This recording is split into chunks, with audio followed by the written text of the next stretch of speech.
함께 볼 말씀은 구약성경 잠언 3장 1절에서 8절까지의 말씀입니다. 구약성경 1085쪽에 있습니다.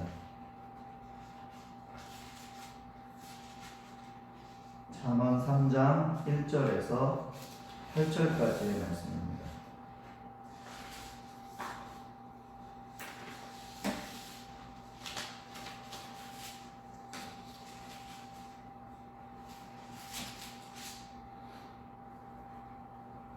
제가 말씀 공독하겠습니다. 내 아들아, 나의 법을 잊어버리지 말고 내 마음으로 나의 명령을 지키라. 그리하면 그것이 내가 장수하여 많은 해를 누리게 하며 평강을 더하게 하리라. 인자와 진리가 내게서 떠나지 말게 하고 그것을 내 목에 매며 내 마음판에 새기라. 그리하면 내가 하나님과 사람 앞에서 은총과 귀중히 여김을 받으리라. 너는 마음을 다하여 여호와를 신뢰하고 내 명철을 의지하지 말라. 너는 범사의 그를 인정하라. 그리하면 내 길을 지도하시리라. 스스로 지혜롭게 여기지 말지어다. 여호와를 경외하며 악을 떠날지어다. 이것이 내 몸에 양약이 되어 내 골수를 윤택하게 하리라. 아멘. 칭찬은 고래도 춤추게 한다. 칭찬은 받는 사람을 변화시킨다. 칭찬은 하는 사람도 변화시킨다. 칭찬은 분위기를 변화시킨다. 또 칭찬은 관계를 변화시킨다. 어떤 의미의 말인가요? 모든 사람들이 공통적으로 좋아하고 또 싫어하지 않는 것, 칭찬이 주는 긍정적인 영향에 관련된 내용의 말들입니다. 사람들은 누구나 칭찬을 받으려고 노력을 합니다. 칭찬받고 인정받기 위해서 실력을 키우기도 하고 자신의 일에 최선을 다하고 또 좋은 결과를 만들어내기도 합니다. 그런데요, 칭찬에도 나름의 기준이 있습니다. 사람에 따라서 칭찬의 종류가 다르고요, 성별에 따라서 다르기도 하고 연령대에 따라 다르기도 합니다. 운동을 하는데, 운동 경기를 하는데 어떤 사람은요, 다치지 않고 재미있게 잘 했으면 잘했다라고 말을 하고요, 어떤 사람은 좋은 플레이를 보여주어야 잘했다고 말하기도 합니다. 공부한 내용으로 시험을 봤을 때 좋은 성적이 나왔을 때 칭찬을 해주기도 하지만 성적이 올랐을 때 칭찬을 해주기도 하고요, 또 최선을 다한 자녀를 칭찬해 주기도 합니다. 오늘 본문의 4절 말씀에 보면은요, 내가 하나님과 사람 앞에서 은총과 귀중히 여김을 받으리라는 말씀의 기록이 있습니다. 정리해서 보면 하나님과 사람 앞에서 좋은 은혜를 입고 또 칭찬과 성공, 인정을 받게 된다는 거예요. 하나님께나 사람들에게 은혜를 입고 칭찬을 받고 인정도 받고 성공도 하게 된다는 그런 내용의 성경 구절입니다. 하나님과 사람들에게 은혜를 입고 칭찬받고 성공하는 길에는 어떠한 모습이 필요한지, 또 우리는 어떻게 살아가는 것이 지혜로운 삶인지 말씀을 통해서 나누어 보도록 하겠습니다. 먼저 하나님께서 나의 법, 나의 가르침을 잊지 말아라 라고 말씀하십니다. 1절 보겠습니다. 내 아들아, 나의 법을 잊어버리지 말고 내 마음으로 나의 명령을 지키라. 하나님의 법, 하나님의 가르침을 잊지 말라는 것입니다. 그리고 그 명령을 지키라는 것입니다. 그렇게 되면 2절에서 너는 오래 살고 성공하게 될 것이다. 많은 해를 누리고 평강을 더하게 될 것이다. 지금 이 시대에 믿음의 사람들이 반드시 기억하고 간직해야 할 신앙의 고백이 있다면 하나님의 법, 하나님의 가르침을 우리가 회복해야 한다. 우리가 대한민국에 살고 있으면 어느 나라의 법을 따라서 살아갑니까? 우리나라. 예, 우리나라 법을 따라 살아가죠. 미국이나 중국의 법을 따라가지 않습니다. 우리나라의 법을 따라 살아갑니다. 그렇게 하기 위해서는 먼저 살아가는 데 있어서요, 우리나라 법을 따라 살아가려면 어떻게 해야 돼요? 법을 알아야 돼요. 우리나라 법을. 외국인 친구가 우리나라에 와서 생활을 할 때도 마찬가지입니다. 이곳의 규칙과 법을 알려줘야 하죠. 하나님이 다스리는 나라, 하나님의 나라를 성경은 뭐라고 기록하고 있습니까? 천국이라고. 하나님의 나라. 그래서 바실레이아 투세이오스라고 해서 바실레이아 왕국, 하나님이 다스리는, 하나님이 통치하는 왕국, 그것을 천국이라고 합니다. 우리가 죽어서 믿음으로 가는 것을 천국이라고 말할 수 있지만 이 땅에서 천국과 같은 삶을 살 수가 있는 것입니다. 물론 이 땅이 천국이 될 수는 없어요. 왜냐하면 성경에서 말하는 그 천국은 문제가 없어요. 아픔도 없어요. 근데 이 땅에는요, 우리가 육적으로 살아가다 보니까 있잖아요. 상황과 환경이 다르고, 성경이 말하는 천국은 하나님이 전적으로 다스리는 나라인데 이곳에서는 어때? 우리가 유혹에 넘어가기도 하고 약함이 있는 곳이잖아요. 그렇지만 천국과 같은 삶을 살 수는 있다는 것입니다. 그런데 우리가 하나님이 다스리는 다스림, 그 통치 아래에서 천국과 같이 기쁘고 감사한 삶을 살 수 있는데 우리가 왜 그러한 삶이 어렵고 그러한 삶이 되지 않고 있습니까? 그 나라의 법, 하나님의 법, 그 나라의 가르침을 잊어버리고 살고 있기 때문에, 그 나라의 원리를 잊어버리고 살고 있기 때문에 그렇습니다. 하나님의 말씀, 하나님의 가르침을 가까이 하고 그것을 내 마음에 새기고 기억해야 하는데 그렇게 하지 못하니까 하나님께서 주시는 마음으로 세상에서 기쁨과 감사함으로 살아갈 수가 없는 것입니다. 어떻게 하면 잊지 않고 살 수 있는지 오늘 잠언에서는 어떻게 기록하고 있는지 3절 4절 말씀 보겠습니다. 인자와 진리가 내게서 떠나지 말게 하고 그것을 내 목에 매며 내 마음판에 새기라. 그리하면 내가 하나님과 사람 앞에서 은총과 귀중히 여김을 받으리라. 그리하면 받게 된다는 거죠. 칭찬을 받고 인정을 받게 되고 행복한 삶을 살 수 있게 되는데, 그럼 그리하면 그 전에 3절에 뭐가 있어요? 인자와 진리가 내게서 떠나지 마라. 인자와 진리가 뭐지? 라는 그런 질문이 생길 수 있겠죠. 인자, 인애와 진리를 쉽게 표현하면요, 성실과 사랑입니다. 성실과 사랑을 절대 버리지 말고 간직하라는 거예요. 믿음의 사람이 성실과 사랑을 놓쳐버리면 안 된다는 거예요. 하나님의 법, 하나님의 가르침을 간직할 수 있는 방법은 우리 안에 성실과 사랑이 있어야 돼요. 하나님을 사랑하고 하나님께서 맡겨주신 일에 대한 성실함이 있어야 돼요. 그러면요, 그 사람 지치지 않는 거예요. 행복한 거예요. 계속 채워주시는 거예요. 왜요? 하나님의 일을 향한, 하나님께서 맡겨주신 일을 향한 성실이 있고 하나님을 향한 사랑이 있으니까 주님이 내 마음에 평강을 주시고 주님이 나를 책임져 주시는 거예요. 다른 것을 사랑하고 다른 것에 성실한 게 아니라 주의 일에 성실하고 주를 사랑할 줄 아는 우리 사랑그리고 동행교회 모든 예배자가 되기를 주의 이름으로 축복합니다.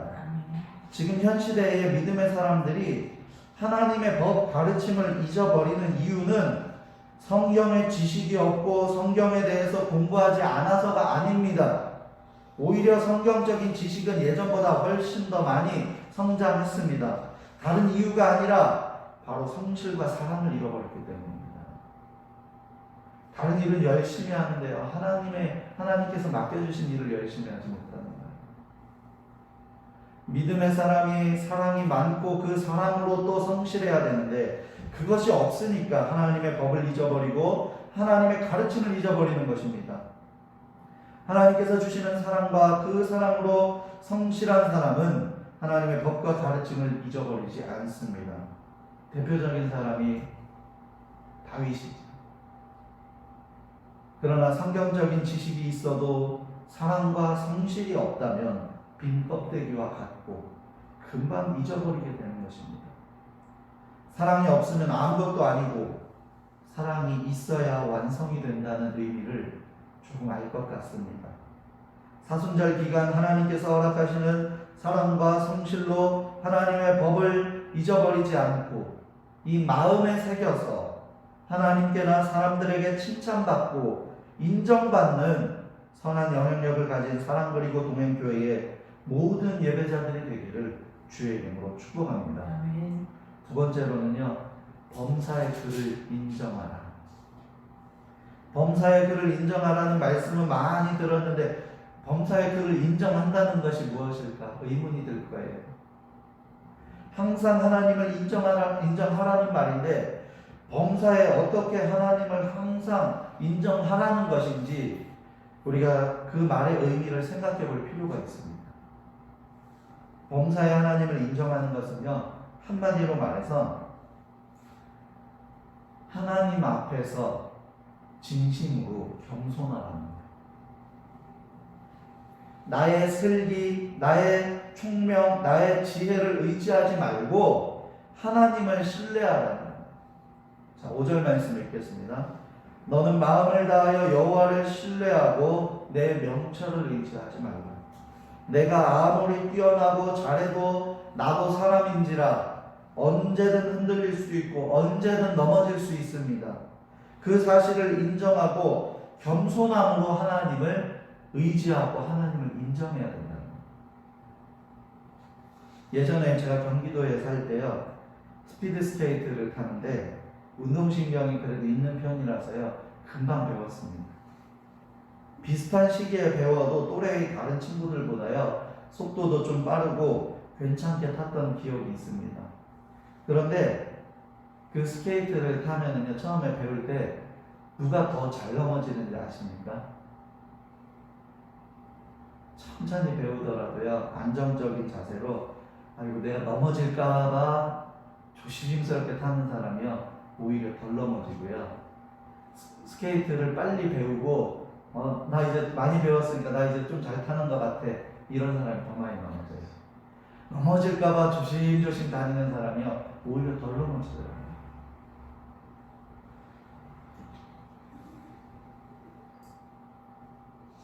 저는 빠르게 타기는 했지만 처음에요, 자신있게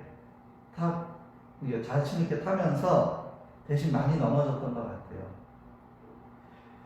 물론 넘어져 봐야 더 많은 것을 배우고 넘어지는 방법도 배우고 일어나는 방법도 배우니까 또 실력도 많이 늘기도 하지만 지금 쉽게 넘어지지 않는 방법만 놓고 본다면요, 넘어질까 조심하는 사람이 훨씬 더 안정적이라는 거예요. 범사에 하나님을 인정하는 사람, 나는 완전하지 않다는 것을 인정하는 사람은 조심조심 천천히 가면서 쉽게 넘어지지 않습니다. 6절 읽겠습니다. 너는 범사의 그를 인정하라. 그리하면 내 길을 지도하시리라. 범사에 하나님을 인정하는 자에게 주께서 허락하시는 것은 그분의 지도, 그분의 인도하심입니다. 저는 이게 어깨에 힘이 좋은 편입니다. 그래서 공을 던지면요, 멀리 던지거나 빠르게 던지는 편이에요. 그런데 야구를 정식으로 배우거나 해본 사람, 또 사회인 야구 같은 곳에서 야구에 경험이 있는 사람이 공을 던지는 것을 보면은요, 자세는 이렇게 별로 힘을 들이지 않은 것 같은데 팔꿈치하고 손목을 이용을 하더라고요. 저는 어깨를 사용하는데. 그러면은요, 제가 던지는 공보다 더 힘이 있게 느껴지고요, 더 무겁게 느껴지고요, 또 분명히 제가 더 멀리 던지는 것 같아요. 실제로 멀리 던져요. 근데 공이요, 목적지까지 오는 데는요, 그분들이 더 빠르게 오더라고요. 중간에 다른 사람한테 거쳐서 오든 어떻게 오든 정확하고 더 빠르게 오더라는 거예요. 왜 그렇습니까? 야구를 하면서 지도를 받았기 때문에 그래요. 저는 야구를 배워본 적이 없기 때문에 운동신경이 있어도 안 되는 거예요. 피아노를 잘 모르는 제가 저희 다혜리를 지도하는 것과 그래도 피아노를 알고 있는 우리 사모님이 다혜리를 지도하는 것에는요, 차이가 크게 납니다. 또 음악의 전문가가 쉬운 반주법이라든지 좋은 지도를 또 해주면요, 또 거기에서도 차이가 크게 나요. 범사의 하나님을 인정하면 그가 나의 길을 직접 지도해 주신다는 것입니다. 깨닫게 해주신다는 거예요. 내가 어리석고 내가 잘 모르는 것 같아도요, 그분을 인정하고 그분의 이름을 높이면 그분이 나를 직접 지도해 주시고 그분이 나를 직접 인도해 주시고 그분이 나를 직접 깨닫게 해주십니다. 지금까지 내가 가고 있던 길과는 차원이 다른 길을 가게 됩니다.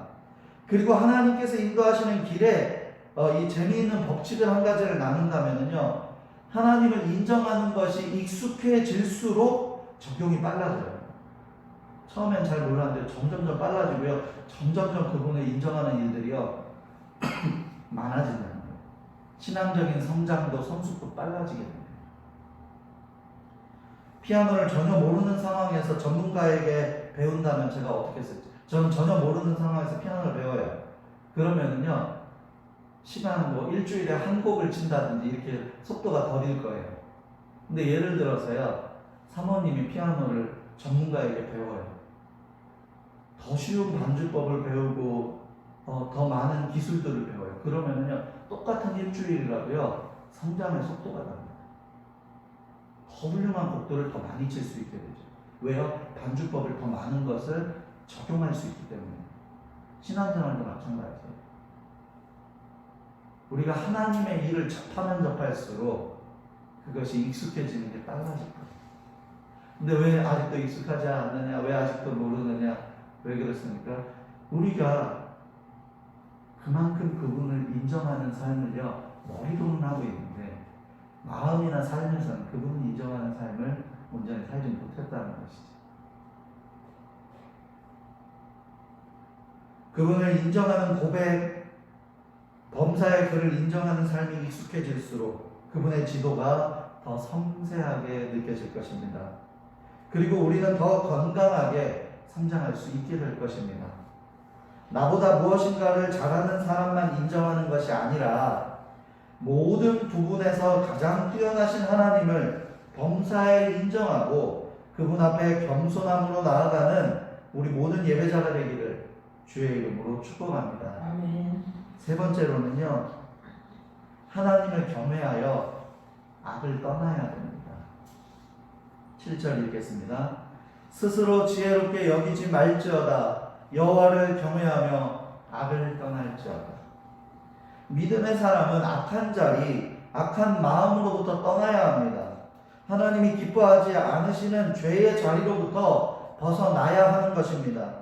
내가 지금 잘못된 자리에 있어서 떠나야 한다는 사실을 알면서도 떠나지 않는 이유는 무엇일까요? 나 지금 잘못된 자리에 있는데, 내가 이거 잘못된 생각인데, 내가 이게 잘못된 마음인데, 그거 알고 있어요, 본인이.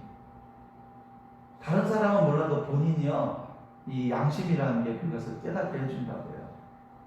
근데 그 자리를 떠나지 못하는 많은 사람들을 봤어요. 목사님도 장로님도 직분자도 예외가 아닙니다. 왜 떠나지 않을까요? 진정으로 하나님을 경외하지 않고 두려워하지 않기 때문에 그래요. 여기에서 그냥 단순히 악을 떠날지어다가 나온 게 아니고요, 여호와를 경외하며 악을 떠날지어다 그랬어요. 하나님을 두려워하는 사람은 악한 자리의 대가가 무엇인지를 알기 때문에 내가 누리는 것이 아무리 많아도 그 자리를 떠나게 돼 있어요. 악한 자리, 악한 생각, 악한 마음으로부터, 죄된 모습으로부터.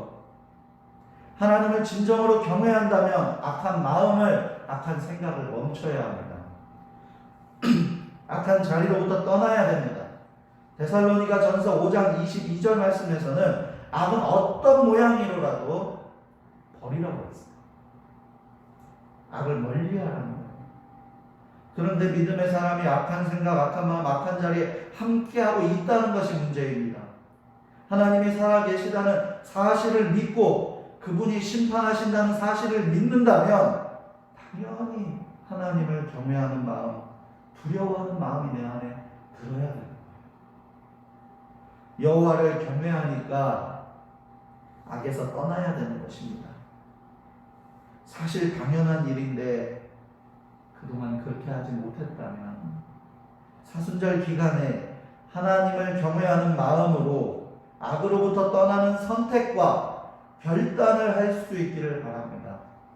우리가 지난주에요, 아모스 말씀을 통해서요, 주께서 출애굽을 시켜주시고 약속의 땅을 차지하게 하신 은혜를 기억하고 주께서 기억하기를 원하는 마음과 은혜를 기억해야 한다는 말씀을 나누었습니다. 그리고 오늘 이어서 하나님의 법과 가르침을 잊지 않고 기억하는 법에 대해서 지금 나누고 있는 건데, 그렇게 하기 위해서는요, 사랑과 성실이 필요하고 범사의 그를 인정하는 겸손이 필요하고 여호와를 경외하고 악에서 멀리 떠나야 한다는 오늘 말씀인 것입니다. 오늘의 말씀을 한마디로 정리한다면 사랑입니다. 사순절 기간에 주를 향한 사랑, 그를 경외하는 사랑이 회복되어져서 사랑하시는 분, 하나님으로 인해서 악에서 떠나고 하나님을 바로 온전하게 바라볼 수 있는 사랑 그리고 동행교회의 모든 예배자들이 되기를 주의 이름으로 축복합니다. 아멘. 기도하겠습니다. 사랑과 은혜가 풍성하신 하나님, 주님의 은혜에 감사를 드립니다. 하나님, 우리가 하나님의 은혜를 잊지 않고 기억하는 삶을 살아야 하는데, 그렇게 하기 위해서는 주를 향한 사랑과 주께서 맡겨주신 일에 대한 성실이 필요합니다. 우리에게 지혜 허락하시고 힘을 허락하셔서 주를 사랑하고 성실함으로 주님 앞에 온전히 설 수 있도록 우리를 인도하여 주시옵소서. 또한 겸손함으로 범사의 주님을 인정하는 삶이 되게 하여 주시옵소서. 악한 자리, 악한 생각, 악한 마음으로부터 떠나서 주님을 경외하는 그 사랑이 우리 안에 가득하게 하여 주시옵소서. 항상 함께 하실 주님을 높이 찬양하며 감사드리며 예수님의 이름으로 기도드립니다. 아멘.